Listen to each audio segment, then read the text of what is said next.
আগের এপিসোড যেখানে শেষ হয়েছিল এই এপিসোড ঠিক সেখান থেকেই শুরু হয়। এখানে কি হচ্ছিল, রোকেয়া এই ডুপ্লিকেট শিবা কাইয়েনকে হারানোর চেষ্টা করছিল, কিন্তু এই শিবা কাইয়েন অনেক বেশি শক্তিশালী ছিল।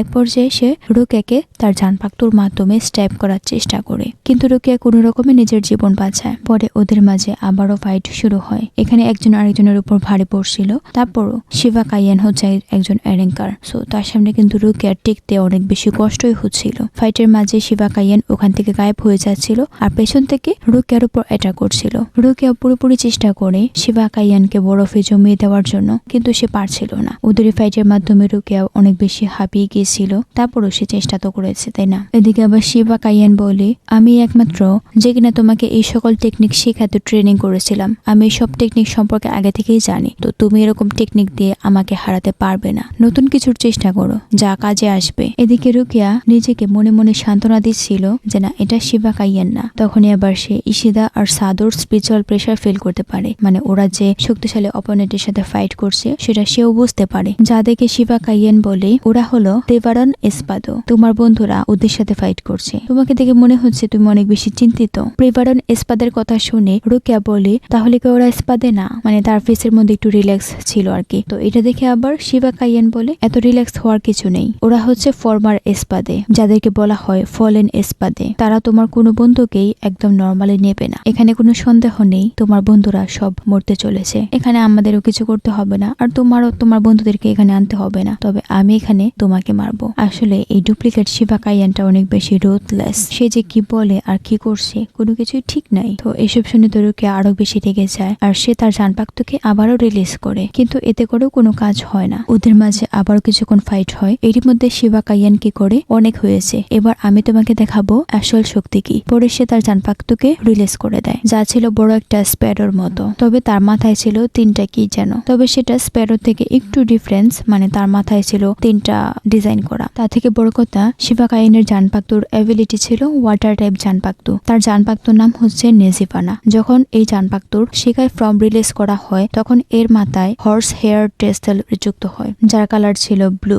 আর এটা পানির যে ওয়েভ আছে সেগুলোকে কন্ট্রোল করতে পারে। ওকে, আমরা আবারও স্টোরিতে ব্যাক করি। এখানে শিবা কাইয়েনের প্রতিটা অ্যাটাকে অনেক পরিমাণে ওয়াটার রিলিজ হচ্ছিল, তার সাথে আবার তার প্রতিটা অ্যাটাকও ছিল অনেক বেশি পাওয়ারফুল, যারুকে হ্যান্ডেল করতে পারছিল না। তবে তার মনে কোনো সন্দেহ নেই, এই টেকনিকটা শিবা কাইয়েনের টেকনিক। যদিও বাস্তবতা, এমনকি এই মানুষটা বারবার বলছে যে সেই শিবা কাইয়েন, তারপরও আমি বিশ্বাস করি না আমার সামনে যে মানুষটা দাঁড়িয়ে আছে সে শিবা কাইয়েন। এখানে কিন্তু এই ডুপ্লিকেট শিবা কাইয়েন আর রোকেয়ার মধ্যে তখনও ফাইট হচ্ছিল, আর এই ফাইটের মাঝে রোকেয়ার আগের সকল কথা মনে পড়ে আর নিজেকে সান্ত্বনা দেয় যে না, এটা শিবা কাইয়েন না। শিবা কাইয়েন ছিল অনেক বেশি দয়ালু। তো ওদের মাঝে অনেকক্ষণ ফাইটের পর রোকেয়ার জানপাক্তু শিবা কাইয়েন ওর কাছ থেকে ফেলে দেয়। সিন শিফট হয় ইচিকোর উপর। ইচিকো বাকি সবার স্পিরিচুয়াল প্রেসার ফিল করে থেমে যায়, আর সে বুঝতে পারে বাকি সবাই অনেক বেশি বিপদে আছে। যা ফিল করে সে তো অনেক বেশি সিরিয়াস হয়ে যায়, যার জন্য সে ভুলে যায় যে তার হাতে নেল আছে। সে নেলকে অনেক বেশি শক্ত করে ধরে। এখানে আবার নেল তো বলে যে না, আমি তো নিঃশ্বাস নিতে পারছি না, আমি মরে যাচ্ছি।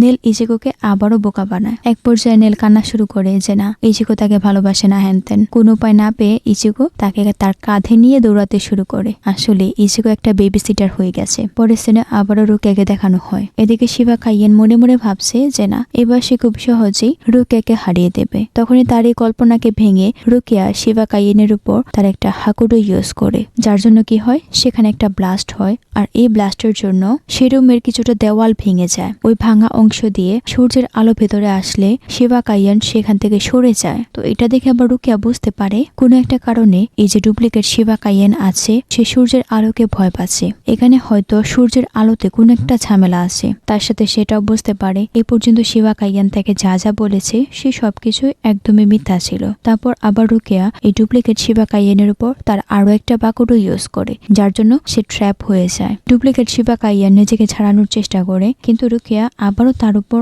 আরো একটা বাকুডো ইউজ করে। এবার সে পুরোপুরি ক্যাপচার হয়ে যায়। পরে পরের মুহূর্তে রুকিয়া সেখানে আরো একটা ব্লাস্ট করে। এতে করে সূর্যের আলো সরাসরি এই শিবা কাইয়েনের উপর পড়ে আর সূর্যের আলোর জন্য শিবা কাইয়েনের যে ফুল বডি সেটা গলতে শুরু করেছিল। এমন মনে হচ্ছিল তার শেষ সময় চলে এসেছে। সিরিয়াসলি বিষয়টা খুবই ক্রিপি ছিল। যদি এখানে ব্লাড বা কোনো কিছু দেখানো হয়নি, তারপরও বিষয়টা অনেকটা ডিসকাস্টেড। ডুপ্লিকেট শিবা কাইয়েনের পুরো বডি গলে যাওয়ার পর সেখান থেকে বের হয় এই হলোটা। একটা গ্লাসের ভিতর 2টা হলো মাস্ক আর ভেতরে আছে অনেক রক্ত। এই বিষয়টা অনেক বেশি ক্রিপি। রুকিয়া তো তাকে দেখে প্রচন্ড অবাক আর সে তাকে জিজ্ঞেস করে তুমি আসলে কে। তারপর আবার সে জিনিসটা তার পরিচয় দেয়। শিবা কাইয়ান যে নাম বলেছিল বা যে সিরিয়াল নাম্বার বলেছিল সেম জিনিসটাই। এরকম অবস্থা দেখে রুকিয়া তো প্রচন্ড শকের মধ্যে ছিল, তার কপালে ঘামও জমে গেছে। এরই মধ্যে এই ক্রিপি এসপাদাটা রুকিয়ার ক্যাপচার থেকে নিজেকে ছাড়িয়ে নেয়। তার সাথে আবার সে বলে যদি সে বাইরের দেওয়ালকে টার্গেট না করে তার উপর টার্গেট করত